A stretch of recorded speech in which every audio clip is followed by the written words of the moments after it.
Gente, essa palestra é, é um texto que eu escrevi sobre um trabalho que eu fiz ao longo da reforma psiquiátrica.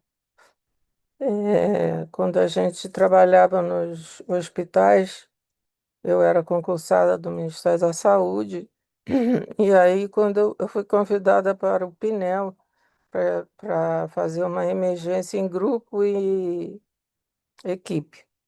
Então, esse é um texto sobre a RIP. A recepção integrada Felipe Pinel. Chama paciente, sintomas e loucura, consulta, remédio, tratamento. E o nome do texto é Escutar é Preciso. Aí vocês me falam se estiver muito rápido, se estiver muito devagar, tá bom?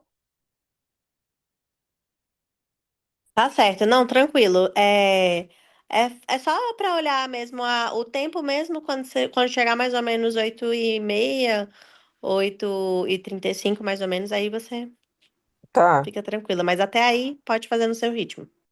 tá bom. Depois eu acelero, né? Bom, fazer essa distinção é muito importante, inclusive para dirimir um tipo de competição que se estabelece entre diferentes modos de atendimento. A escolha dos dispositivos depende prioritariamente dos objetivos estabelecidos. O atendimento tradicional da emergência não atendia aos objetivos da reforma psiquiátrica. O dispositivo da RIP coincidia com esses objetivos. Dispositivo que a gente diz é a maneira de atender as pessoas, né? Assim, pode ser um CAPS, pode ser a RIP, pode ser um NAPS, que depois, se quiserem, eu explico. A primeira mudança refere-se à concepção do que deve ser um lugar de primeiro atendimento às pessoas que julgam, isso é muito importante, estar sofrendo de algum mal que aprenderam a chamar de psiquiátrico. Pensamos que esse lugar deve ser um lugar de encontros, de escuta, de trocas, de agenciamento de subjetividades, de reposicionamento na vida, de olhares e almas que se olham, que se tocam, que se conectam pelo objetivo comum de descobrir o que provoca sofrimento, angústia, delírio, medo do mundo, desalegria com a vida, desligamento de afetos, falta de esperança, descrédito, tristezas insuportáveis, perdas vividas como irreparáveis, mal-estares com a dureza da vida, solidão, sentimentos de fracasso diante de uma sociedade cada vez mais competitiva, males de amor, conflitos no trabalho, desemprego, desapego à vida, adição a drogas, fluxos de vida estagnados ou rompidos. Conceber assim a emergência de um hospital implicava por si só criar um tipo de espaço diferente do tradicional. A ideia concebe o espaço e o espaço provoca os novos modos de viver o momento do encontro com a própria crise. Um novo lugar que é psíquico e é físico acolhe a crise dos mundos de cada um. Havia uma reconfiguração das constelações emocionais no decorrer dos longos encontros de cada grupo. A possibilidade de estarem juntos em grupo, com profissionais em equipes pela própria forma, gerava um tipo de sustentação ligada ao interesse pela história das pessoas. Muitas pessoas se perguntavam como, por que tantos profissionais para nos atender? Por que nos fazem tantas perguntas? Por que tanto interesse pela história das pessoas? Por que nos reuniram? Por que nos pedem para sair, para entrar e conversam tanto sobre nós? Assim como essas, muitas outras perguntas também apareciam, né? O dispositivo, pela sua forma da RIP, né, automaticamente desencadeava uma série de perguntas que começavam a dividir o espaço psíquico com as questões que vinham motivadas até ali, as vindas até ali. Por que que as pessoas tinham ido até a emergência, né? O que tem o efeito de reduzir a intensidade da própria dor. Voltar o olhar para o outro diminui o nosso próprio tamanho, muitas vezes hiperdimensionado.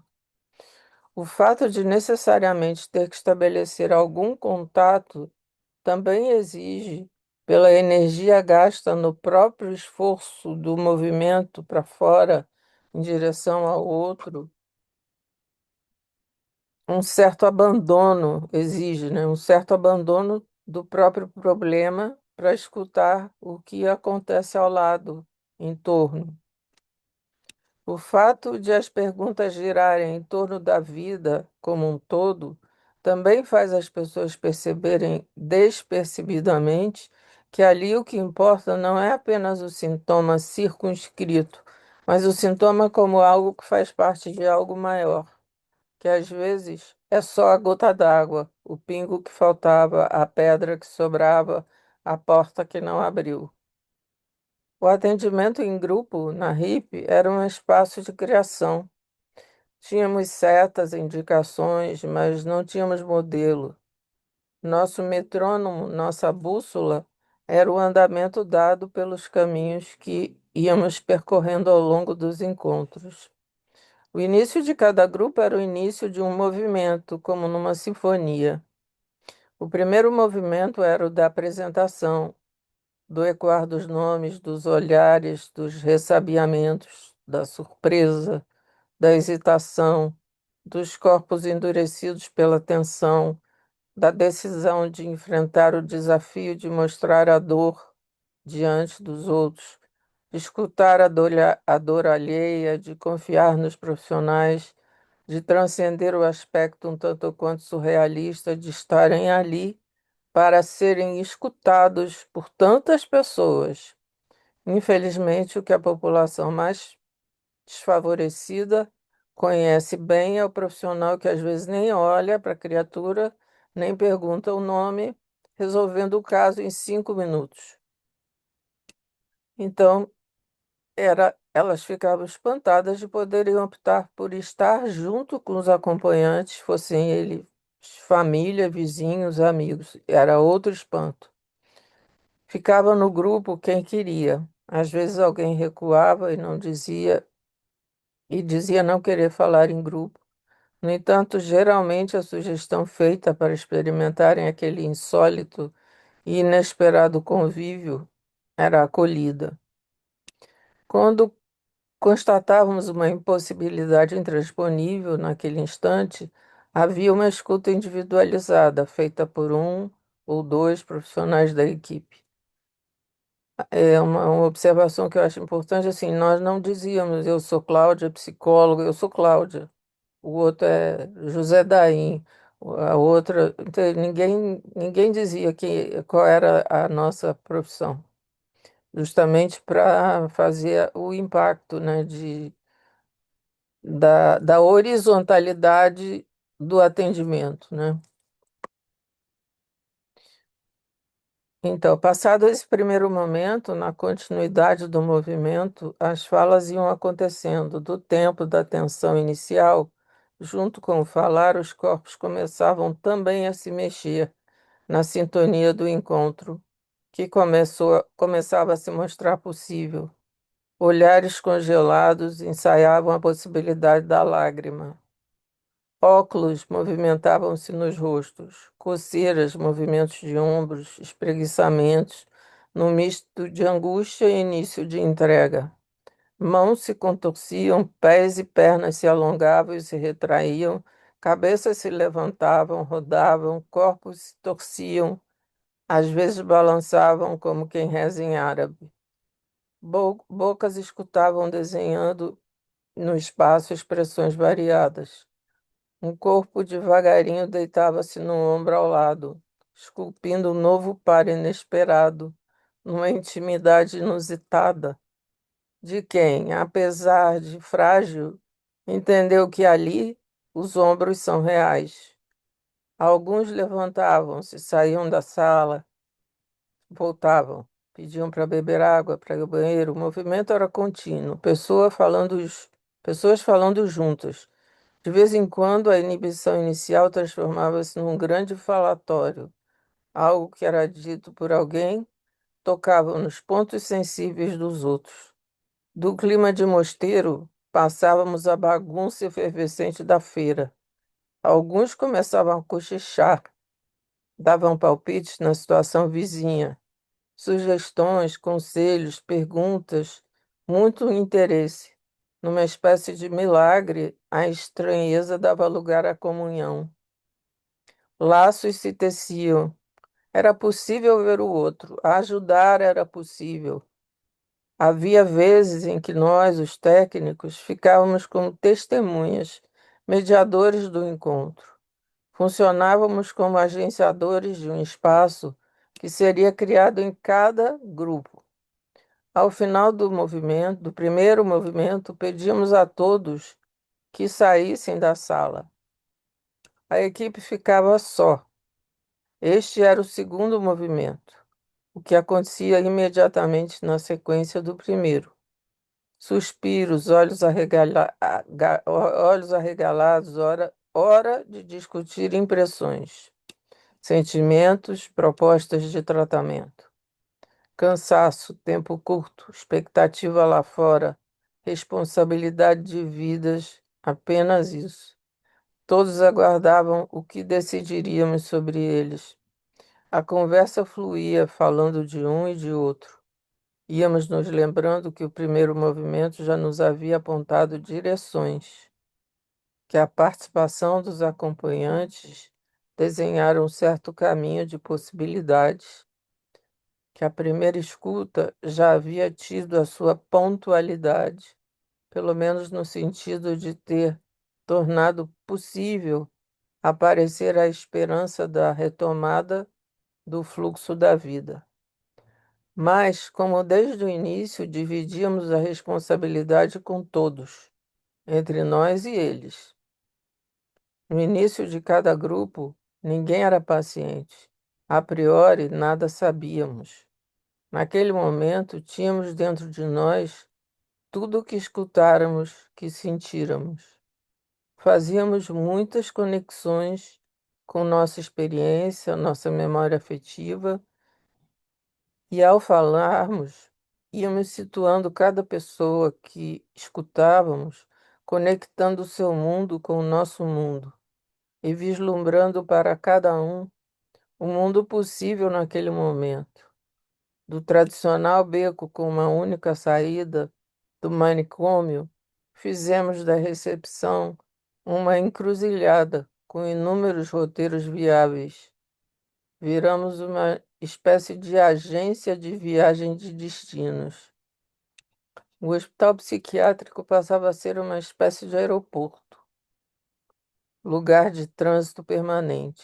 Pessoas aterrissavam, decolavam, perdiam o avião, não tinham dinheiro para comprar passagem para certos lugares, iam, voltavam, esperavam, tomavam café, dormiam aguardando o próximo voo.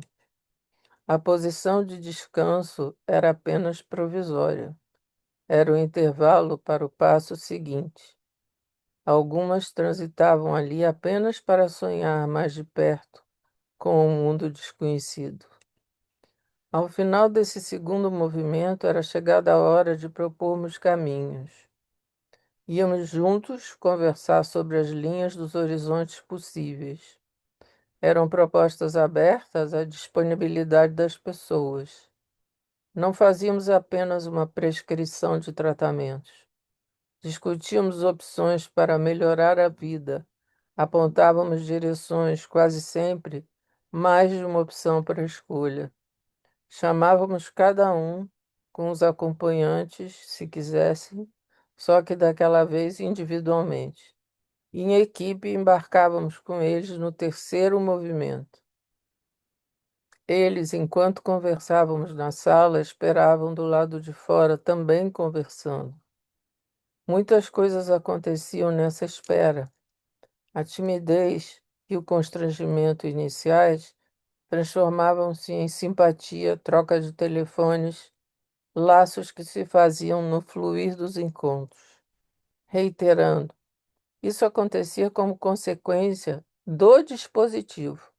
Receber o convite para conversar com pessoas supostamente loucas por vários técnicos, por si só, promovia a mudança de direção de conceitos pré-formados, permitindo a todos o confronto com as diferentes formas de dor e a diferenciação entre elas. Tornava-se possível escutar alguém que delirava e compartilhar algo dessa experiência. Quem delira, quem delira podia ser escutado por pessoas e sentir os efeitos de uma experiência do acolhimento da estranheza. Quando os recebíamos ao final, era a hora da despedida. Fosse qual fosse o encaminhamento, o mais importante é que fazíamos com que eles participassem do processo e que pudessem ter a dimensão do significado de ter vivido um encontro no qual tantas trocas subjetivas se davam, onde tantas portas fechadas se abriam, onde as palavras ditas alteravam os estados mentais de cada um, onde o momento tinha uma autonomia com relação à continuidade, mesmo que houvesse problemas na sequência do que havia sido proposto como encaminhamento, o que foi vivido ali iria servir de instrumento para lidar com eventuais problemas, de alimento psíquico para viver, nem que fosse um pouco diferente, de diferencial de referência para, se fosse o caso, os próximos atendimentos. Para pensar que a loucura é apenas uma das formas humanas de expressar sentimentos, que é possível transformar a crise tratando-a com palavras, para pensar que uma ida a um hospital psiquiátrico pode ser entre aspas, bom encontro, à moda de Baruch Spinoza, o filósofo do século XVII, que escreveu sobre os bons encontros, como sendo aqueles capazes de aumentar a nossa alegria e a potência de nossos corpos.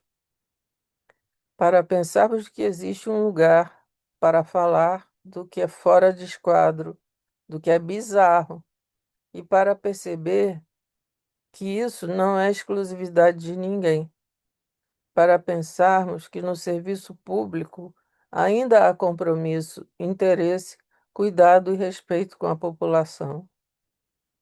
Terminados os encaminhamentos, quando havia tempo, conversávamos um pouco. Havia sempre uma grande preocupação com o depois, sobretudo quando as pessoas eram remetidas a outros serviços. Tínhamos algum controle sobre isso, na medida em que pedimos a todos que tornassem a nos procurar, caso houvesse dificuldade no atendimento para o qual foram encaminhados. Muitas vezes voltavam mesmo. Tomávamos então providências para viabilizar outro caminho e para saber o que não estava funcionando no serviço de nossa primeira escolha. Quer dizer, a rede de saúde mental ela estava funcionando como uma rede mesmo, né, na época.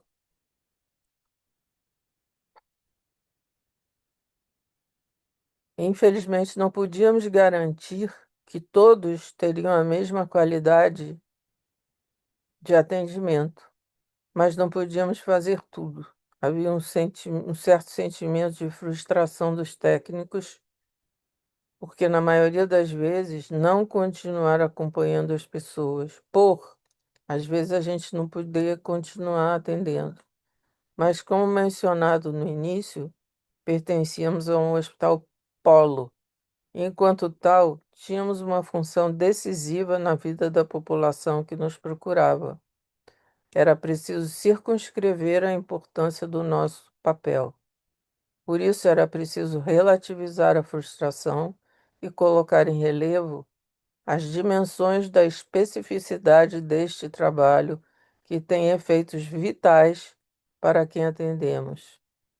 Fazíamos um trabalho que, ao criar um novo dispositivo para receber as pessoas numa emergência psiquiátrica, desconstruía a lógica manicomial tradicional, aquela que trata qualquer espaço do hospital como lugar que descreve no plano horizontal da semiologia os seres humanos e suas dores.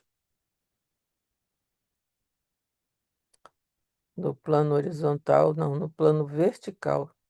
Dores que insistem em ter volume, densidade, peso, altura, comprimento, tamanho, verticalidade, intensidade, cor, gosto, espessura. Era um espaço que começava com a clínica, mas se expandia como uma flor que abre suas pétalas lentamente para outras regiões do experimentar humano. Não psiquiatrizar significava destecnologizar o sofrimento. Não, destecnologizar o sofrimento. Eita! Vivemos num mundo no qual o avanço da tecnologia está num enorme descompasso em relação ao avanço da subjetividade. O homem é capaz de produzir clones de si próprio, agora até bebê reborn, e, no entanto, continuava tão miserável como sempre foi. O que rege o mundo não é mais a mesma, os ideais da Revolução Francesa, liberdade, igualdade, fraternidade, mas muito pelo contrário. Falta de liberdade, guerras por hegemonias étnicas, políticas, religiosas e de território. Desigualdades absurdas, muita gente morrendo de fome, sem direito a nada, sequer a vida, convivendo com outros que têm tudo como se fosse possível. A competição é o grande móvel das relações contemporâneas, estimulando o individualismo ao seu clímax, transformando o outro em alguém que, no limite, deveria ser deletado para facilitar a passagem. É o mundo dos rótulos, o mundo gerido pela lógica do mercado. Tudo deve ser transformado em mercadoria e ter um rótulo. Tudo deve ser vendável e, se possível, descartável, para que seja substituído no menor tempo possível. Assim acontecem com os remédios que são criados para tratarem de doenças fabricadas pela mídia. A doença do pânico é um exemplo. As pessoas que procuram o hospital já vêm muitas vezes psiquiatrizadas, já se denominam deprimidas, bipolares, com o agravante de descreverem as doenças não como estados provisórios, mas como traços identitários fixos. Na verdade, precisamos fazer um trabalho de recuperação de eus, de retirada de etiquetas, de desaprendizagem de comportamentos estereotipados, aprendidos na falsa ilusão de que fazer assim significa uma melhor adequação ao mundo. É um trabalho que, a um primeiro olhar desavisado, pode parecer um pouco técnico, um pouco ingênuo, mas que, ao contrário, exige de quem faz uma grande experiência clínica, conhecimento de psiquiatria, de psicopatologia, de psicanálise, de convívio com muito sofrimento. É preciso ter tudo isso para poder separar o joio do trigo, para poder saber diferenciar quem está precisando de tratamento de quem não está, de quem procurou a emergência por males existenciais reativos a situações pontuais de vida. Poder dizer para as pessoas que tristeza não é sinônimo automático de depressão, é devolver a elas a capacidade momentaneamente perdida de incluir em seus repertórios um dos aspectos da condição humana, o de sentir tristeza. Esse exemplo é bastante importante na medida em que a mídia vende kits de felicidade, que evidentemente excluem qualquer tipo de mal-estar psíquico, que, se existirem, serão rapidamente tratados com antidepressivos de última geração. Cabe aqui observar que esse trabalho está na contramão do atual momento histórico e continua. Nesse sentido, agimos contra o neoliberalismo, contra a sociedade Prozac, na qual só há lugar para a fruição do presente com sorrisos pregados nos rostos. O dispositivo da RIP está terminando. Promovia o reencontro com valores que estão fora de moda. Solidariedade, valorização das relações de vizinhança, impulsos de cooperação, sentimento de pertencimento a um grupo maior, procura de sentido e intencionalidade para as ações, indagações sobre projetos de vida, sobre ideais que possam nortear os rumos.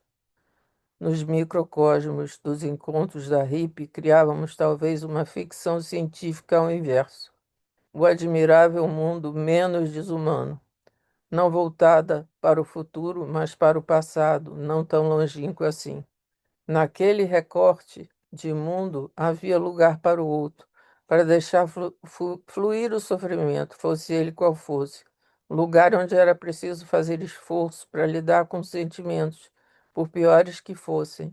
Não havia soluções mágicas, nem remédios milagrosos, nem propostas mirabolantes de felicidade imediata. Havia pessoas interessadas umas nas outras.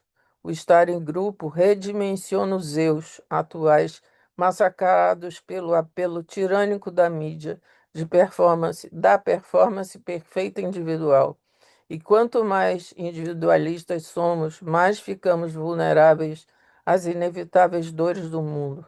Desfizemos a teia de solidariedade que, pelo menos, idealmente, poderia nos ajudar em momentos difíceis.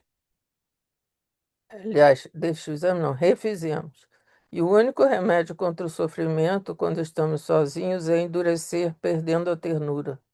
O próprio dispositivo propõe a substituição da busca do prazer imediato, ou mais frequentemente pela frustração diante de fracassos os mais variados, pela reflexão sobre que tipo de projeto pode vir a dar prazer, não como sensação passageira, mas como sentimento mais durável de transformação de sonhos em projetos, passíveis de realização no curso do tempo. Assim transcorriam os encontros dos grupos. Usávamos o tempo como instrumento de tentativa de construção, de alteração de novas subjetividades. O tempo deixava de ser o inimigo contra o qual tinha que se lutar ou anular para tornar-se um grande aliado psíquico. Então, esse artigo foi publicado no Cadernos do Instituto de Psiquiatria da UFRJ, onde eu fiz a minha primeira pós-graduação. E é isso.